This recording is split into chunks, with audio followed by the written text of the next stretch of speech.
ಜನನಿ news ಚಾನೆಲ್ಗೆ like ಮಾಡಿ, subscribe ಮಾಡಿ, ಶೇರ್ ಮಾಡುವ ಮೂಲಕ ನಮ್ಮ ಚಾನೆಲ್ಗೆ ಸಹಕರಿಸಿ. ಹೆಚ್ಚಿನ ಮಾಹಿತಿಗಾಗಿ ಸಂಪರ್ಕಿಸಿ ಹರಿಚಿನ್.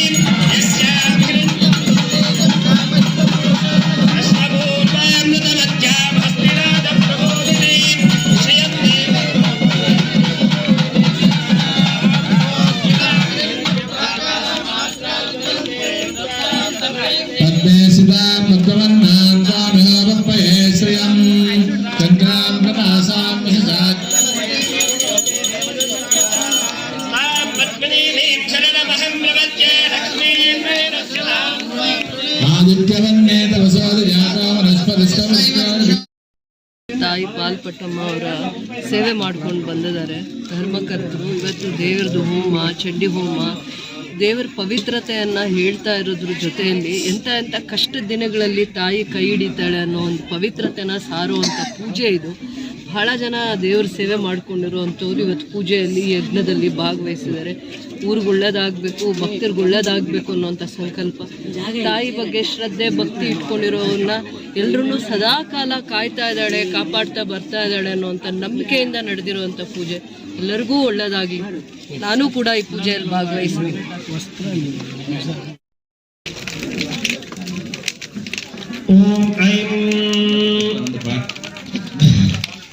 ओम परापराय पुरुषत्वात्मेन नमः स्वाहा। ओम नमः पराय विष्णुत्वात्मेन नमः स्वाहा। तुपाके ओम नमः पराय विष्णुत्वात्मेन नमः स्वाहा। ओम नमः पराय सत्यत्वात्मेन नमः स्वाहा। ओम नमः पराय जीवत्वात्मेन नमः स्वाहा। ओम नमः पराय प्राणत्वात्मेन नमः स्वाहा। ओम नमः पराय विद्युत्वात्मेन नमः स्वाहा।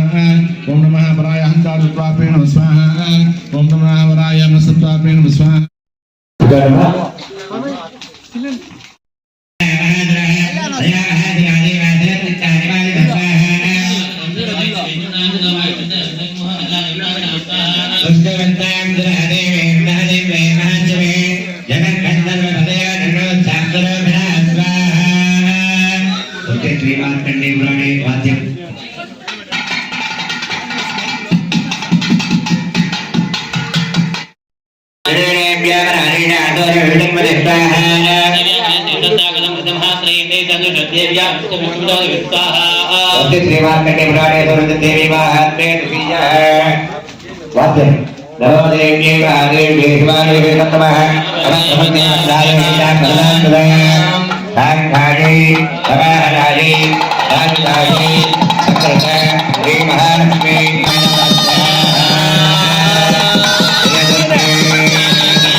ಮತ್ತು ಗಂಗಾಂಬೆಗೆ ಹೊಸದಾಗಿ ನಮಗೆ ಸುಮಾರು 100 ವರ್ಷಗಳಿಂದ ಗಂಗಮ್ಮ ದೇವಸ್ಥಾನ ಇಲ್ಲದೇ ಇತ್ತು.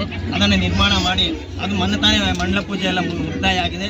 ಈಗ ಅದು ಕೂಡ ನಾವು ಈ ವರ್ಷದಿಂದ ಪಲ್ಲಕ್ಕಿ ಎಲ್ಲ ಮಾಡೋಕ್ಕೆಲ್ಲ ವ್ಯವಸ್ಥೆಗಳು ಮಾಡ್ತಾ ಇದ್ವಿ. ನಾಗಲಮ್ಮದೊಂದು ದೇವರ ಪಲ್ಲಕ್ಕಿ ಒಂದು ಬರುತ್ತೆ, ಪುಷ್ಪ ಪಲ್ಲಕ್ಕಿ ಇರುತ್ತೆ. ಹೆಚ್ಚಿನ ಸಂಖ್ಯೆಯಲ್ಲಿ ಜನ ಎಲ್ಲ ಪಾಲ್ಗೊಳ್ಬೇಕಾಗಿ ನಾವು ಎಲ್ಲರಲ್ಲಿ ಕೂಡ ಮನವಿ ಮಾಡಿಕೊಳ್ತೇವೆ. ಅದೇ ರೀತಿ ನಮ್ಮಲ್ಲಿ ಏನಂದರೆ ಪ್ರತಿಯೊಬ್ಬರು ಎಲ್ಲರ ಸಹಾಯನೂ ಅತಿ ಹೆಚ್ಚಿನಾಗಿ ನಮ್ಗೆ ಬೇಕಾಗುತ್ತೆ. ಎಲ್ಲರೂ ಸಹಾಯ ಮಾಡ್ತಾನೆ ಇದ್ದಾರೆ. ಹಾಗೂ ಎಲ್ಲರ ಕೋಆಪ್ರೇಷನ್ ಕೂಡ ನಮ್ಮಲ್ಲಿದೆ. ಅದರಲ್ಲಿ ನಾವೇನಂದರೆ ನಮ್ಮ ಈ ಗ್ರಾಮದಲ್ಲಿ ಯಾವ ಥರದ ಭೇದ ಭಾವ ಇಲ್ಲದೆ ನಾವು ಈ ಕಾರ್ಯಕ್ರಮ ನಡೆಸ್ಕೊಳ್ತಾ ಇದ್ದೀವಿ. ಈಗ ನಾಳೆಯಿಂದ ಇವತ್ತು ಕಲ್ಯಾಣೋತ್ಸವ ರಾತ್ರಿಗೆಲ್ಲನೂ ನಮಗೆ ಇಲ್ಲಿ ಅನ್ನ ಸಂತರ್ಪಣೆ ಇರುತ್ತೆ. ಅದು ಇಲ್ಲದೆ ಮತ್ತೆ ಬೇರೆ ಮನೋರಂಜನೆ ಕಾರ್ಯಕ್ರಮಗಳಿರುತ್ತೆ. ಭರತನಾಟ್ಯ ಇದೆ, ಸಪ್ತ ಕಲಶೋತ್ಸವ ಇದೆ. ನಾಳೆ ಬೆಳಗ್ಗೆ ಅಮ್ಮನವ್ರಿಗೆ ಅಭಿಷೇಕ ಇರುತ್ತೆ. ಮಧ್ಯಾಹ್ನ ಮುತ್ಯಾಲ ಪಲ್ಲಕ್ಕಿ ಇರುತ್ತೆ. ರಾತ್ರಿಗೆ ಪುಷ್ಪ ಪಲ್ಲಕ್ಕಿ ಮತ್ತು ಪುಷ್ಪ ಕರಗೋತ್ಸವ ಇರುತ್ತೆ. ಅದೇ ಮನೋರಂಜನೆಯಾಗಿ ಆರ್ಕೆಸ್ಟ್ರಾ ಮತ್ತು ಪೌರಾಣಿಕ ನಾಟಕಗಳು ಇವೆಲ್ಲನೂ ಅತಿ ವಿಜೃಂಭಣೆಯಿಂದ ವಾದ್ಯಗೋಷ್ಠಿಗಳಿದೆ. ಎಲ್ಲ ಕಾರ್ಯಕ್ರಮಗಳು ಬೇರೆ ಅವರವರ ಹಂತವಾಗಿ ಆ ಜನರ ಸಹಾಯ ಹಾಗೂ ಆ ಜನರ ಇದರಿಂದನೇ ನಾವು ಮಾಡ್ತಾ ಇದ್ದೀವಿ ಹೊರತು ನಾವು ಬೇರೆ ಯಾವುದೂ ಇದು ಆಗಿ ನಾವು ಮಾಡ್ತಾ ಇರೋದಿಲ್ಲ. ನಮ್ಮ ಈ ಲಕ್ಷ್ಮೀನರಸ್ವಾಮಿ ದೇವಸ್ಥಾನದ ಕಮಿಟಿ ವತಿಯಿಂದ ಹಾಗೂ ಈ ಗ್ರಾಮಸ್ಥರ ವತಿಯಿಂದನೂ ನಾವು ಈ ಜಾತ್ರೆಯನ್ನು ಅತಿ ವಿಜೃಂಭಣೆಯಿಂದ ನಡೆಸ್ತಾ ಇದ್ದೀವಿ. ಈಗ ಕೂಡ ನಾಳೆ ಕೂಡ ನಮಗೆ ಹೆಚ್ಚಿನ ಸಂಖ್ಯೆಯಲ್ಲಿ ಜನ ಪಾಲ್ಗೊಂಡು ಈ ಕಾರ್ಯಕ್ರಮ ತುಂಬ ಯಶಸ್ವಿ ಮಾಡಿಕೊಡ್ಬೇಕಾಗಿ ನಾನು ಆ ತಾಬಿಯಲ್ಲಿ ನಾನು ಪ್ರಾರ್ಥನೆ ಮಾಡಿಕೊಳ್ಳುತ್ತೇನೆ. ಸುಂದರಪಾಳ್ಯ ಗ್ರಾಮದಲ್ಲಿ ಶ್ರೀ ಪಾಲ್ಪಟ್ಟಮ್ಮ ದೇವಿಯ ಪುನರ್ ಪ್ರತಿಷ್ಠಾಪನೆ ನಡೀತಾ ಇದೆ. ನಮಗೇನು ಅಂತ ಬರ್ತೈತೆ ಅಂದರೆ ನಮ್ಮ ಸುಂದರಪಾಳ್ಯದ ಭಕ್ತಾದಿಗಳಿಗೆ ಮತ್ತು ಸುತ್ತಮುತ್ತಲಿನ ಹಳ್ಳಿಯ ಭಕ್ತಾದಿಗಳಿಗೆ ಸುಮಾರು ವರ್ಷಗಳಿಂದ ಪಾಲ್ಪಟ್ಟಮ್ಮ ದೇವಿಯ ದೇವಸ್ಥಾನ ಸ್ವಲ್ಪ ಇದರಲ್ಲೇ ಇರ್ತಾಯಿತ್ತು. ನಾವು ಕೂಡ ಎಷ್ಟೋ ಸಲ ನಮ್ಮ ಕಮಿಟಿಯವರೆಲ್ಲ ಸೇರಿಬಿಟ್ಟು ಅದನ್ನು ನಾವು ಪ್ರಯತ್ನ ಮಾಡಿ ನಾವು ರೆಡಿ ಮಾಡಬೇಕು ಅಂತ ಎಷ್ಟೋ ಸಲ ಅಂದ್ಕೊಂಡಿದ್ವಿ, ಆದರೆ ಆಗ್ತಾಯಿರಲಿಲ್ಲ. ಈ ಸಲ ಆ ತಾಯಿಯ ಕೃಪೆಯಿಂದ ನಮಗೆಲ್ರಿಗೂ, ನಮ್ಮ ಕಮಿಟಿಯವ್ರಿಗೆಲ್ರಿಗೂ ಒಂದು ಧೈರ್ಯ ಕೊಟ್ಟು ನೀವು ಇದನ್ನು ಸರಿಪಡಿಸ್ಬೋದು ಅಂತ ಹೇಳ್ಬಿಟ್ಟು ಒಂದು ಧೈರ್ಯ ಕೊಟ್ಟು ನಮಗೆಲ್ರಿಗೂ ನಾವೆಲ್ಲರೂ ಸೇರಿಕೊಂಡು ಈ ಪಾಲ್ಪಟ್ಟಮ್ಮ ಪುನರ್ನಿರ್ಮಾಣವನ್ನು ಮಾಡೋಕ್ಕೆ ರೆಡಿ ಆದ್ವಿ. ಆದಮೇಲೆ ನೋಡಿ, ನಾವು ಮುಟ್ಟಿದ ಮೇಲೆ ಗ್ರೂಪ್ಗಳಲ್ಲಿ ನಾವು ಮಾತ್ರ ಪಾಲ್ಪಟ್ಟಮ್ಮ ದೇವಿಯ ದೇವಸ್ಥಾನ ನಡೆಸ್ತಾ ಇದ್ದೀವಿ ಅಷ್ಟು ಮಾತ್ರ ನಾವು ಮಾಡಿದ್ದು. ಅಷ್ಟು ಮಾತ್ರಕ್ಕೆ ನಮಗೆ ಈ ತಾಯಿ ಮೇಲೆ ಎಷ್ಟೋ ಜನ ಭಕ್ತಾದಿಗಳು ಬಂದು ಇಲ್ಲಿ ಪೂಜೆ ಮಾಡ್ಕೊಂಡು ಅವರೆಲ್ಲರೂ ಒಳ್ಳೆಯದಾಗಿರೋದಕ್ಕೆ ನಮಗೆ ನಾವು ಯಾರನ್ನು ನಾವು ನೀವು ಕೊಡಿ ಅಂತ ಕೇಳಲಿಲ್ಲ. ಅವರಾಗಿ ಅವರು ಸ್ವಇಚ್ಛೆಯಿಂದ ಧನ ಸಹಾಯ ಎಲ್ಲ ಮಾಡಿ ಎಷ್ಟಿಗೆ ಪ್ರೋತ್ಸಾಹ ಕೊಡ್ತಾ ಇದ್ದಾರೆ. ಈ ತಾಯಿ ಇನ್ನೂ ಹೆಚ್ಚು ಭಕ್ತಾದಿಗಳಿಗೆ ಅವರ ಮನಸ್ಸಲ್ಲಿ ದೂರಿ ಸರಿಪಡಿಸೋಕ್ಕೆ ಪ್ರೋತ್ಸಾಹ ಮಾಡಬೇಕಂತ ಆ ತಾಯಿಯನ್ನು ನಾವು ಕೋರ್ಕೊಳ್ತಾ ಇದ್ವಿ. ಆದ್ದರಿಂದ ಮಾಧ್ಯಮ ಮಿತ್ರರು ಅಷ್ಟೇ ಈ ತಾಯಿಯ ದೇವಸ್ಥಾನದ ಪುನರ್ನಿರ್ಮಾಣವನ್ನು ನೀವು ಸ್ವಇಚ್ಛೆಯಿಂದ ಕೂಡ ಏನೇ ಇದ್ರೂ ವಾಟ್ಸಪ್ ಗ್ರೂಪ್ ಮಾಡ್ಬೋದು. ನೀವು ಕೂಡ ಏನು ತಿಳ್ಕೊಂಡ್ರೆ ಅದು ಕೂಡ ಇಲ್ಲಿ ನಡೆಯುತ್ತೆ. ನಮಗೆ ನೋಡಿ, ನಮ್ಮ ಮಲ್ಲೇಶ್ ಬಾಬು MP ಅವರು ಕೂಡ ಇಲ್ಲಿ ಬಂದು ಸಹಾಯ ಮಾಡ್ತೀವಿ ಅಂತ ಹೇಳಿದ್ದಾರೆ. ನಮ್ಮ ಶಾಸಕರಾದಂಥ ರೂಪಕಲಾ ಶಶಿದವರು ಕೂಡ ನಾವು ಕೂಡ ಸಹಾಯಧನ ಮಾಡ್ತೀವಿ ಅಂತ ಹೇಳ್ತಾ ಇದ್ದಾರೆ. ಎಲ್ಲರೂ ಮಾಡ್ತಾಯಿದ್ದಾರೆ. ನೋಡಿ, ಮುಂದುಗಡೆಯಿಂದ ನಾವು ಇಲ್ಲೆಲ್ಲ ಕಾಂಕ್ರೀಟ್ ಹೋಲ್ಡ್ ಹಾಕ್ಬೇಕು ಅಂದ್ಕೊಂಡಿದ್ವಿ. ಅದರಿಂದ ಇನ್ನು ಈ ಸ್ವಾಮಿಯವರು ಹೇಳಿದ್ರು 50 ಲಕ್ಷ ಆಗುತ್ತೆ ಅಂತ ಹೇಳ್ಬಿಟ್ಟು ನನ್ನ ಅಂದಾಜು ಬಂದ ಪ್ರಕಾರ ಇನ್ನೂ 1 ಕೋಟಿ ರೂಪಾಯಿವರೆಗೂ ಖರ್ಚಾಗ್ಬೋದು. ಅದರಿಂದ ಎಲ್ಲ ಭಕ್ತಾದಿಗಳು ತಮ್ಮ ಕೈಯಲ್ಲಾದಷ್ಟು ಧನ ಸಹಾಯ ಮಾಡಿ ಈ ಪಾಲ್ಪಟ್ಟಮ್ಮ ದೇವಿಯ ಕೃಪೆಗೆ ಪಾತ್ರರಾಗಬೇಕಂತ ಪ್ರಾರ್ಥಿಸ್ಬೇಕು. ಆವಾಗೆಲ್ಲ ಮತ್ತೆ ಪುನಃ ಪ್ರತಿಷ್ಠೆ ಮಾಡಿದ್ವು. ಈಗ ಮತ್ತೆ ಏನಾಯಿತು ಅಂದರೆ ಅದು ಇನ್ನೂ ಹೆಚ್ಚಿನ ಸಂಖ್ಯೆ ನಾವು ಚೆನ್ನಾಗಿ ಜನಕ್ಕೆ ಕಾಣಿಸ್ಬೇಕು. ನಾವು ಇನ್ನೂ ಹೆಚ್ಚಾಗಿ ಜನ ಇಲ್ಲಿ, ಯಾಕಂದರೆ ಪ್ರತಿ ವರ್ಷವೂ ಜನ ವಿಪರೀತ ಇಲ್ಲಿ ಸಂಖ್ಯೆ ಜಾಸ್ತಿ ಆಗ್ತಾ ಇದ್ದಾರೆ.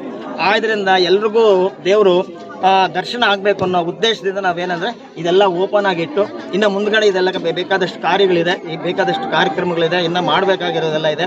ಅಂಥ ಕೆಲಸಗಳನ್ನು ಮಾಡೋಕ್ಕೆ ಕೂಡ ಬೇರೆ ನಾವು ಈಗ ನಮ್ಮ ಶಾಸಕರಿಗೂ ಹೇಳಿದ್ದೀವಿ, ನಮ್ಮ MP ಅವ್ರಿಗೂ ಹೇಳಿದ್ದೀವಿ. ಇನ್ನು ಅದಕ್ಕೆಲ್ಲ ಕೂಡ ಅವರೇನೋ ಸ್ವಲ್ಪ ಧನ ಸಹಾಯ ಮಾಡಿ ಅವರ ಅನುದಾನದಲ್ಲಿ ಇದಕ್ಕೆಲ್ಲ ಮಾಡಿಕೊಡ್ತೀನಿ ಅಂತ ಕೂಡ ಹೇಳ್ತಾ ಇದ್ದಾರೆ. ಅದೆಲ್ಲ ಮಾಡಿಕೊಟ್ಟು ಇನ್ನೂ ಸ್ವಲ್ಪ ಇದೆಲ್ಲ ಮುಂದಕ್ಕೆಲ್ಲ ಹೆಚ್ಚಿನ ಕೆಲಸ ಮಾಡಬೇಕಾಗಿ ನಾನು ಜನರಲ್ಲಿ ಕೂಡ, ಅವರೇ ಅಂತಲ್ಲ, ನೀವು ಜನ ಕೂಡ ನಮಗೆ ಇದೆಲ್ಲ ಇದ್ರ ಬಗ್ಗೆ ಎಲ್ರಿಗೂ ತಿಳಿದಿದೆ. ಇದೇನು ಪ್ರತಿ ವಾಟ್ಸಪ್ಪಲ್ಲಿ ಏನು ಒಂದು ಈಗ 500 ಕೊಟ್ಟರೆ 500 ರೂಪಾಯಿ ಕೂಡ ವಾಟ್ಸಪ್ಪಲ್ಲಿ ಬರ್ತಾ ಇರುತ್ತೆ. ಗ್ರೂಪಲ್ಲೆಲ್ಲ ಇರಲೇ ಇರುತ್ತೆ ಅದು ಯಾರು ಏನು ಮಾಡಿದ್ದಾರೆ ಏನು ಅಂತ. ಅದರಿಂದ ಏನಂದರೆ ಇದರಲ್ಲಿ ಯಾವುದು ಒಂದು ಇದು ಆಗಿ ಆ ಥರ ಏನೂ ಇಲ್ಲ. ಯಾಕಂದರೆ ಜನಕ್ಕೆ ಕೆಲವ್ರಿಗೆ ಇರ್ಬೋದು ಅಷ್ಟು ಬಂತು ಇಷ್ಟು ಬಂತು ಏನಾಯ್ತು ದುಡ್ಡು ಎಲ್ಲೋತ ಏನು ಅಂತ. ಅಲ್ಲಲ್ಲ, ಅದರಿಂದ ಏನಂದರೆ ಅವೆಲ್ಲ ಏನಂದರೆ ಈ ದೇವಸ್ಥಾನ ಅಭಿವೃದ್ಧಿ ಆಗ್ತಾ ಇರೋದು ತುಂಬ ಅಭಿವೃದ್ಧಿಯಾಗಿ ನಡೀತಾ ಇದೆ. ಇನ್ನೂ ಹೆಚ್ಚಿನ ಅಭಿವೃದ್ಧಿ ನಡೀಬೇಕು ಅನ್ನೋದು ಎಲ್ಲರ ಉದ್ದೇಶ ಅಂತ ನಾನು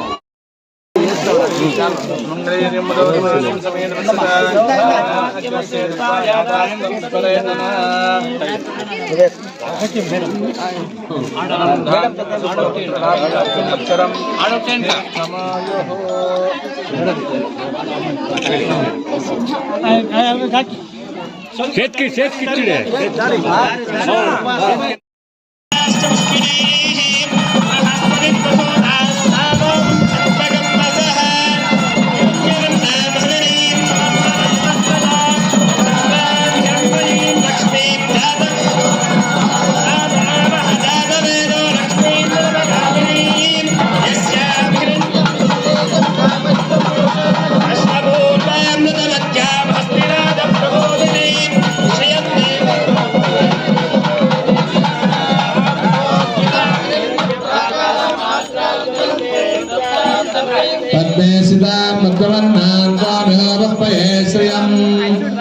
ಶ್ರೀರಾಮ್ ಪ್ರಭಾಸಾಂ ವಿಶಸಾತ್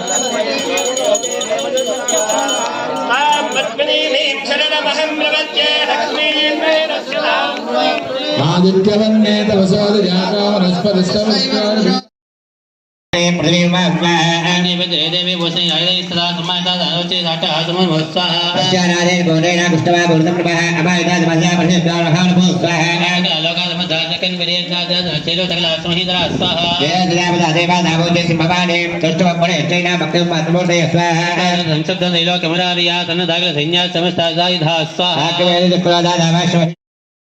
ಆ ದೇವಿಯಲ್ಲಿ ಪ್ರಾರ್ಥಿಸಿಕೊಳ್ತಾನೆ.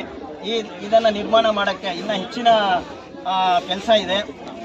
ಈಗ ನಾವು ಗರ್ಭಗುಡಿಯನ್ನು ಮಾಡಿ ಮುಖಮಂಟಪ ಮಾತ್ರ ನಿರ್ಮಾಣ ಮಾಡಿದ್ದೀವಿ. ಅದಕ್ಕೆ ಹೆಚ್ಚಿನ ಸಂಖ್ಯೆಯಲ್ಲಿ ಇನ್ನೂ ನಮಗೆ ಧನ ಸಹಾಯ ಬೇಕಾಗತ್ತೆ. ಸುಮಾರು ಇದು ನಮ್ಮ ಅಂದಾಜಿನ ಪ್ರಕಾರ ಒಂದು 50 ಲಕ್ಷ ರೂಪಾಯಿ ಕೆಲಸ ಇದೆ.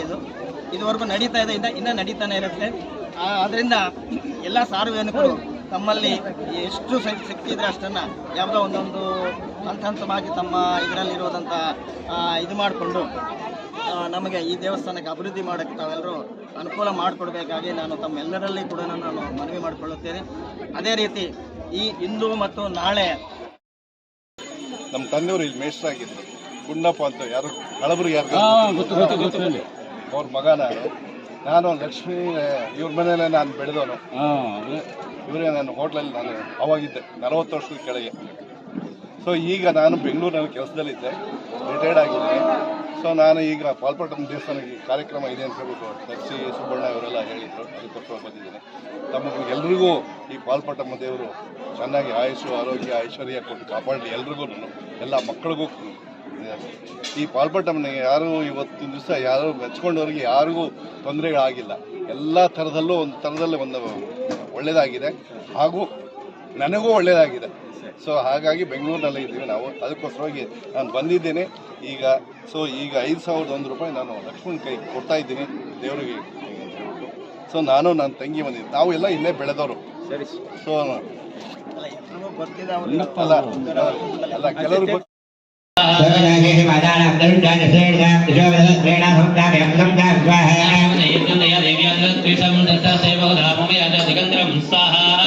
ಸೇನಾಡಿ